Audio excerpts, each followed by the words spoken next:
Today's episode is actually going to blow your mind and it will be very significant. If you have a question for me personally, just head over to askdimple.com and go to the bottom of the page and you will simply click on the link where you will record your own voice and ask me that question. And what I'm going to do, I am going to personally respond back to each and every one of you. And when you send me your question, I will respond in my own voice as soon as possible.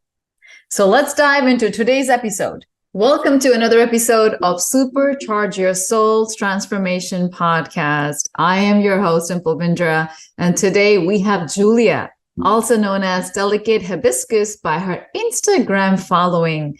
She is a writer and a mental health professional.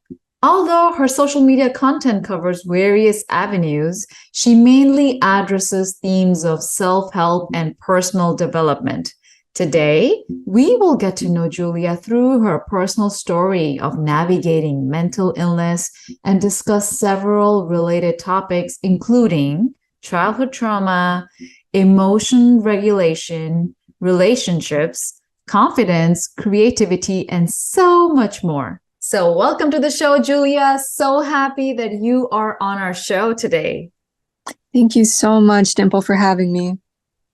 Julia, many people know you as Delicate Hibiscus on Instagram, but today I would love to delve deeper into your journey. Could you start by telling us about the defining moments that led you to focus on self-help and personal development? So I would say, I always loved writing. That was always my strongest form of communication growing up, starting from elementary school. And I've just always loved writing. And so from then on, it was just my outlet, my form of self-expression. And so at home, things were a little bit troubled with my parents. And I ended up developing an eating disorder. You could say it was like a trauma response. I specifically developed anorexia. And so that was kind of like my first full-on exposure into the world of mental health at the age of 11. And at that point, you don't even really understand it. And so just being guided by my mom, by doctors. And by the age of about 16, I ended up taking a psychology class, an introduction to psychology class. Okay, so as long as I could remember, I've always loved writing. It was my strongest form of communication growing up, starting from elementary school. And I guess where mental health and self-help kind of came into the picture was in kind of an unexpected way. At the age of 11, I developed an eating disorder. From my understanding, it was more so like a trauma response than anything else. And at that time, I didn't really understand it. But later on, when I started learning psychology at the age of 16, I took like an introduction to psychology class and I became just automatically hooked on the human brain and human behavior. And that just was my first real step into just understanding mental health and just becoming so intrigued with the different ways that we can help ourselves and improve our mental state. So from then on, just so absorbed into that and just going into college, I majored in psychology and currently a counselor who works with individuals who have mental health struggles. So that's where a lot of my inspiration comes from for my writings. It's amazing that you have been very open about your personal struggles with mental health, especially on Instagram. So could you share with our listeners what that journey has been like for you and how it has shaped your approach to your work? Sure. So obviously at the age of 11, you don't really understand these types of things. I personally don't feel like I was at a developmental milestone to really be able to fully understand it. So at first, I was very much being guided by my mother and the doctors, nutritionists who were taking care of me. And then a few years in, I would say like mid-adolescence, like 16 years old, I finally like understood these patterns, just kind of understood where my brain was going, what triggered relapses. And that's when I kind of started getting more of a hold of it. When I saw certain triggers coming, I could kind of like anticipate when a relapse would happen and I would know how to kind of get back on track. And as time went on, I just kind of got a little bit better at dealing with it. Even today, I still struggle from time to time. About every year, I do tend to relapse. Life gets hard, things get stressful. And when you have certain coping mechanisms that you fall back on, even if they're maladaptive, sometimes you just fall back into those patterns. And so when I do my writings and I'm in these spaces, even though my writing doesn't directly target eating disorders, I tend to write about the things that I need to hear myself on any specific day. And the advice that I would need to hear, other people usually tend to resonate with. Other people tend to need to hear those same words. So that's where kind of like my eating disorder and my writing journey ties in together. Thank you for sharing that, Julia. So you also mentioned very briefly that I know about you that you were diagnosed with what kind of eating disorder and how old were you at that time? I was 11 years old and I was diagnosed with anorexia. So, Julia, you had mentioned to me over our conversation that your parents were emotionally unavailable for you. And that's a topic that you often address. So, for those who are unfamiliar, how would you define emotional unavailability? And why is it significant to recognize that in our relationships, especially both as children and adults? Yeah, so I would define emotional unavailability as mostly, I think it boils down to individuals not having proper coping mechanisms to deal with their emotions. I believe it boils down to a lack of emotional regulation. And when you're not comfortable with your own emotions or attuned to your own emotions, you tend to be uncomfortable with others' emotions. And so individuals who are emotionally unavailable tend to dismiss others' emotions, belittle those emotions, or be unable to be unable to effectively help guide others through their emotions. And so this can be particularly harmful with parents who are emotionally unavailable because they are the role models that children need in order to regulate their emotions. We mostly learn our emotion regulation skills from our parents. And so if we don't learn this growing up, we tend to develop unhealthy coping mechanisms to deal with our emotions. And that could be anything from addiction to dissociation to mental health struggles to just being outright, angry or irritated, just have very large fluctuations in emotions that are uncontrolled. And so obviously when it comes to our relationships later on, we might find ourselves in very destructive, dysfunctional, avoidant types of relationships that kind of mirror what we were around, a lack of emotional regulation. And so that can be a root to a lot of individuals' traumas, and it could be a root to a lot of, our mental health struggles. Not always, but I think looking at our relationships growing up, especially with our primary caretakers, can be a good starting point for a lot of us when it comes to unraveling our traumas. Wow. This is very important for most of us to know because not everyone had a perfect childhood, and being around dysfunctional parents can actually, like you mentioned about the mirroring part, and this is one of the topics that I usually address a lot in my clients. And I talk about, if however you were parented, you may find a partner kind of similar to your parents. Do you agree? I totally agree. Yes. Wow. Okay. So reflecting on your own story, what were some of the signs of emotional unavailability that you encountered, and how did you really navigate through them? So when it comes to navigating through these struggles with my parents, I would say it took a lot of self-education to begin with, because the individuals that we grow up with, a lot of the time, unfortunately, a lot of adults are not aware of how their actions and behaviors like influence their children or other people.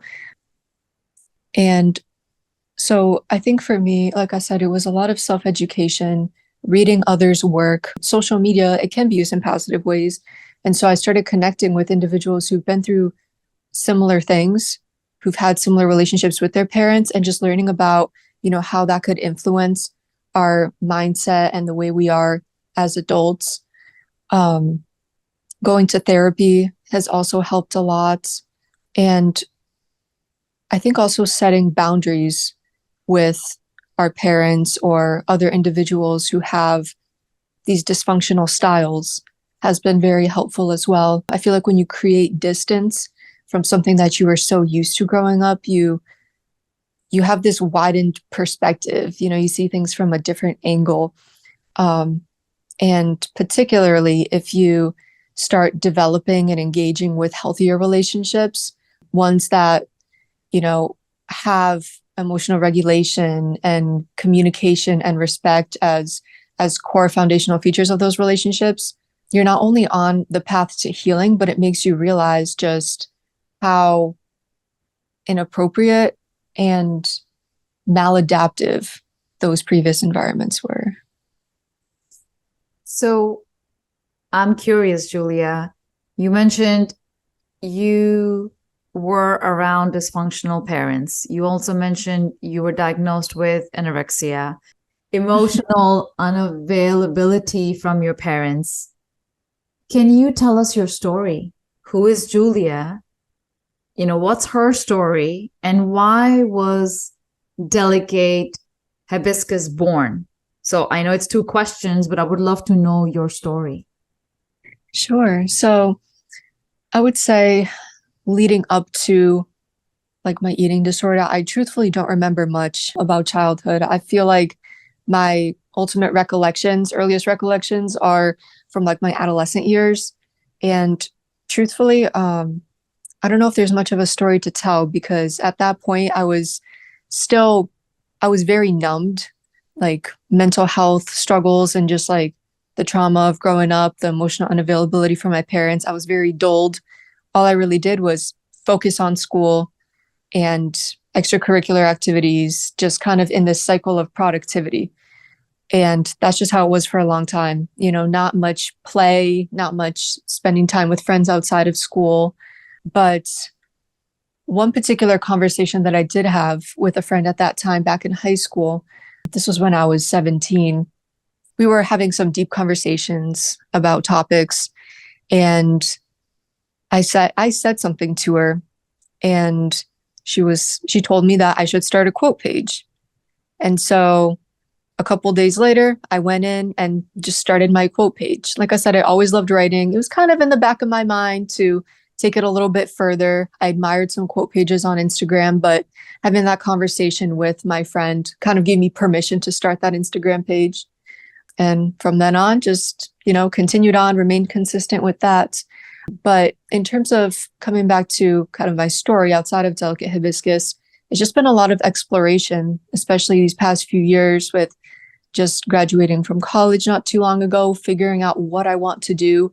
I've never really known what I want to do. Even as a kid, I couldn't tell you I wanted to be a doctor or a nurse or a lawyer. That was just never a thing for me. But I've always loved so many different things, so many different interests pulled my attention.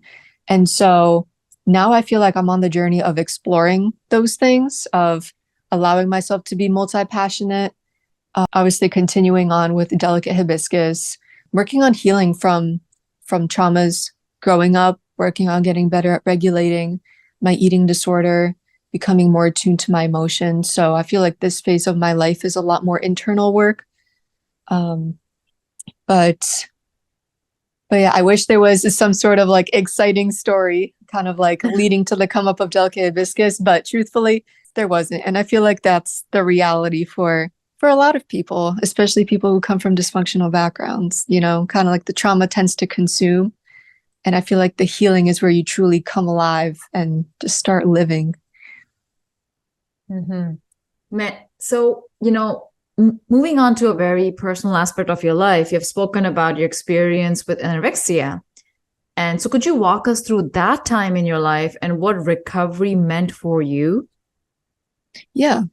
So as I mentioned in the beginning, I just was not really aware of what was going on. It was like a reflexive trauma response.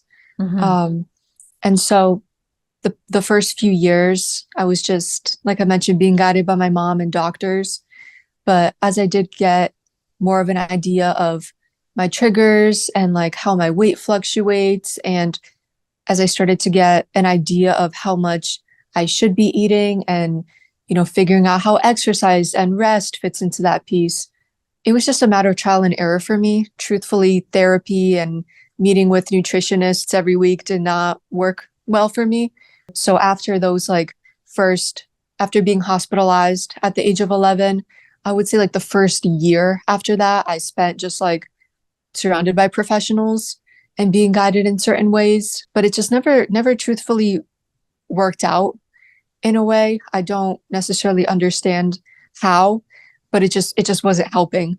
And so it was just a matter of trial and error from then on, just becoming more self-aware and reeling myself back, not letting myself slip as far as I did that first time.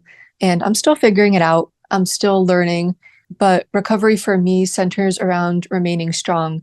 I really love exercise. I particularly love strength training. And you can't get stronger if you're fatigued, if you're not resting enough, if you're not eating enough. And so I always come back to that. That tends to be my anchor when I start slipping with my eating disorder. So Thank you. Thanks for sharing that. So many of our listeners might be looking for ways to support loved ones dealing with mental illnesses. So you being a counselor, based on your experience, what advice would you give to them? So first and foremost, I think it's just very important to listen, to truly hear someone out and try to be as non-judgmental as possible. When we keep our mouths shut, that tends to be a little bit easier. And really trying to put ourselves in another person's shoes. We might not understand. We might have not gone through the things they endured, but they are very much real. And so reminding ourselves how important it is for us to be heard, how significant it is for others to truly hear us. Just putting ourselves in that position, I believe, is the first step. And a lot of the time, people just want to be heard. They don't want to be lectured. They don't want advice to be given. But after I hear somebody out, after I hear their story, I ask them straight out, what do you need from me? Do you need me to listen? Do you need me to give you advice? Or is there anything else you need? And people will tell you straight out what they need. And then you take it from there. I think that's just the baseline when it comes to helping anyone, eating disorders or mental health struggles or otherwise in any aspect of life. But also particularly when it comes to mental health, there's a lot of resources online and directing people to those resources, especially when, let's say, an individual is depressed or anxious. I feel like when you come in contact with community, it could be very helpful. So definitely advising help, especially when it comes to very dire circumstances where someone is, in danger of harming themselves, making sure they're getting that help, remaining present and supportive, and just allowing people to know that you're there for them, that you're present, that you're not going anywhere, that you're not going to just leave them because they're struggling. A lot of the time they do feel like a burden. So being present, listening, and supporting them in the ways that they tell you that they need you to. Thank you. Thank you for saying that.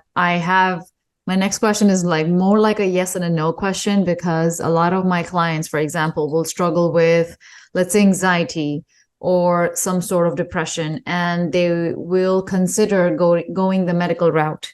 So do you think, in your opinion, that pills help with mental illness? So when it comes to using pills to deal with mental illness, I think it really depends on the circumstance. For some people, the medications can be very life-saving, but for others, and from my personal experience, it tends to be a Band-Aid for mental illness. It doesn't, especially if it's just medications, you're not necessarily being taught effective coping skills to deal with your emotions, to deal with your symptoms. And so I generally I'm not a psychiatrist, I'm not a psychologist. As a counselor, just based on what I've seen, I personally don't recommend them too much. And when it comes to to medications such as antidepressants, specifically SSRIs, there is emerging research to show that it practically does not do well for the brain circuitry associated with regulating emotions. And there tends to be this type of effect where, you have to take more and more and more for the same effects to be acquired. And down the line, that could impede things such as memory, for example. That tends to be the most notable thing. And so I highly recommend, therapy, being around trusted friends, being in healthy relationships, changing lifestyle habits, diet, exercise, getting sunlight.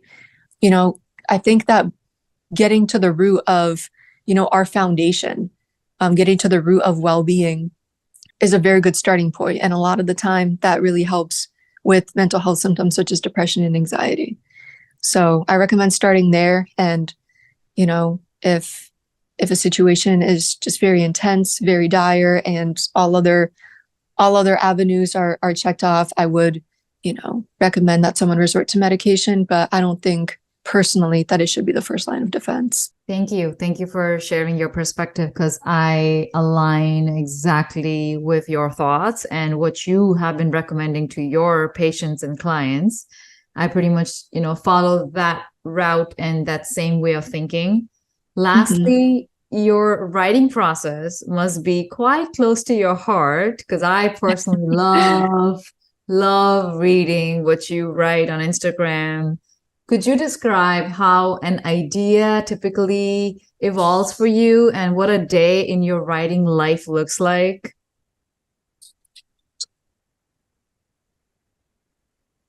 Sure.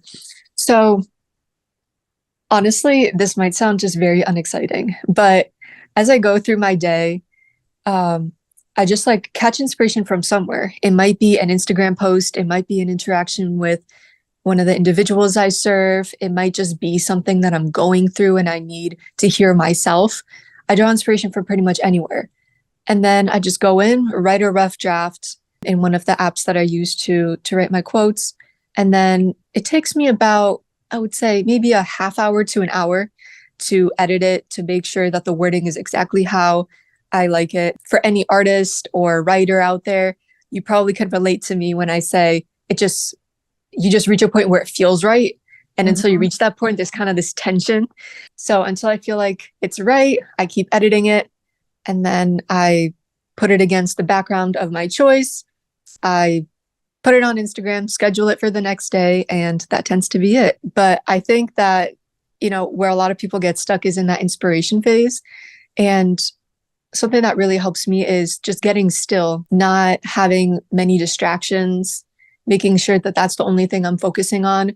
Because when you just tune in, tap out all the distractions, there tends to be this type of flow. And over time, creativity can be honed. It's not just some natural talent. It is a skill that you can build and work on. So yeah, that tends to be my process.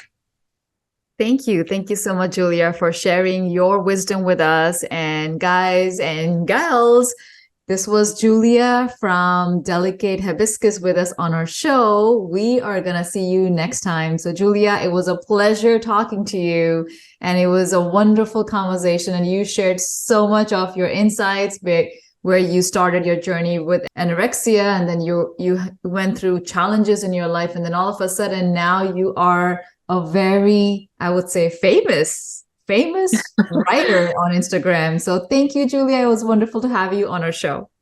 Thank you so much, Dimple. It was an absolute pleasure. Thank you. So listen, if you're struggling with something, all you need to do is book a call with me. And I promise that I am going to provide a lot of value to you. You'll probably believe that this is the best thing that you have done for yourself in a very long time. All you need to do is click on the link below and book a call. And if we are not a good fit for each other, at least you have gained some value from speaking to me, which I promise I will deliver. So go ahead and book the call with me right now, and let's talk, and I'll see you on the other side. For all of our listeners, always remember, metamorphosis, not medication. Namaste.